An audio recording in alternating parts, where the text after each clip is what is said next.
Beneath the silence, darkness surrounded Martin like a heavy cloak. As he slowly regained consciousness, he became aware of a stifling, oppressive sensation. Panic surged within him as his senses struggled to make sense of his surroundings.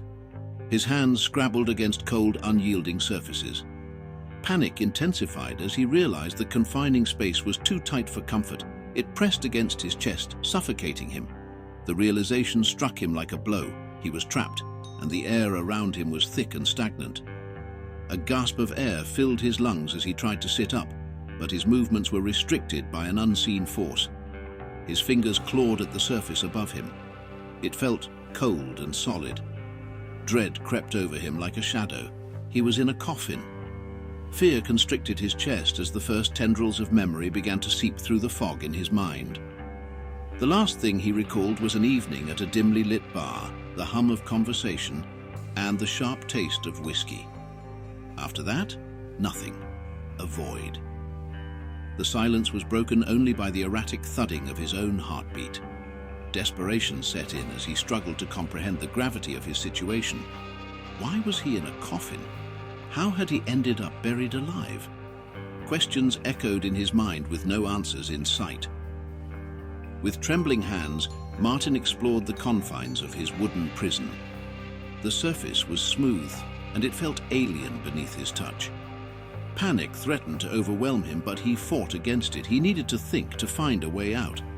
His fingertips brushed against something cool and metallic, a latch. Hope flickered within him as he fumbled with the latch, his breaths coming in shallow gasps. The metal gave way, and a thin stream of light pierced the darkness, blinding him momentarily. Martin pushed at the coffin lid with desperate urgency. It resisted at first, as if the earth itself sought to keep him captive.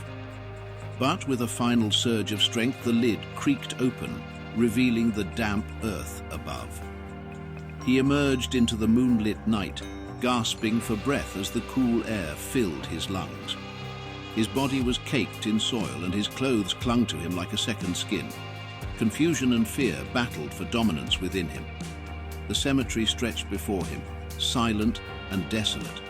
Tombstones stood like silent sentinels, their shadows lengthening in the moonlight. Martin stumbled through the graveyard, his mind a whirlwind of unanswered questions. How had he ended up here? Who had consigned him to the cold embrace of the earth? In the distance, he spotted the silhouette of a small chapel.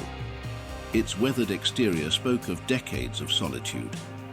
Martin approached cautiously, his senses on high alert. The wooden door groaned as he pushed it open, revealing an interior dimly lit by flickering candles. The chapel held a heavy stillness broken only by the whisper of Martin's footsteps. As he reached the altar, he saw a weathered, leather-bound book lying open. It seemed to beckon to him. With a sense of inevitability, he began to read the entries. The words unfolded a grim tale of a cursed legacy, each generation marked for a fate worse than death. Martin's name appeared in the pages, his life woven into a sinister narrative that spoke of ancient rituals and a dark covenant.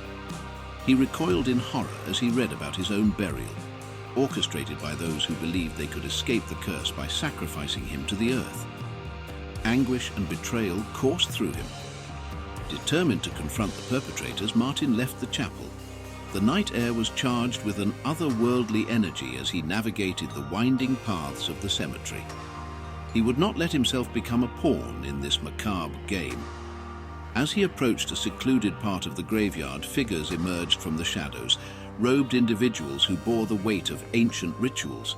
Martin's eyes burned with righteous anger as he confronted them, demanding answers. The leader, draped in a hooded robe, revealed the twisted logic behind their actions. The curse demanded a sacrifice, and they believed that by offering Martin to the earth, they could break the cycle. Their eyes glinted with a fanatical desperation.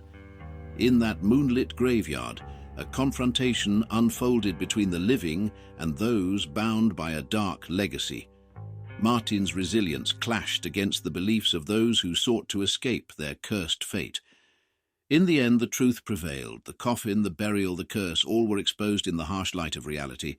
Martin, though marked by the ordeal, emerged from the graveyard with a newfound strength, determined to break free from the chains of a sinister inheritance.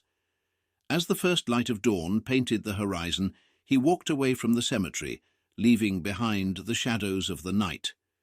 The earth, once a suffocating prison, was now beneath his feet as he stepped into the uncertain dawn of a life untethered from the macabre legacy that had sought to claim him.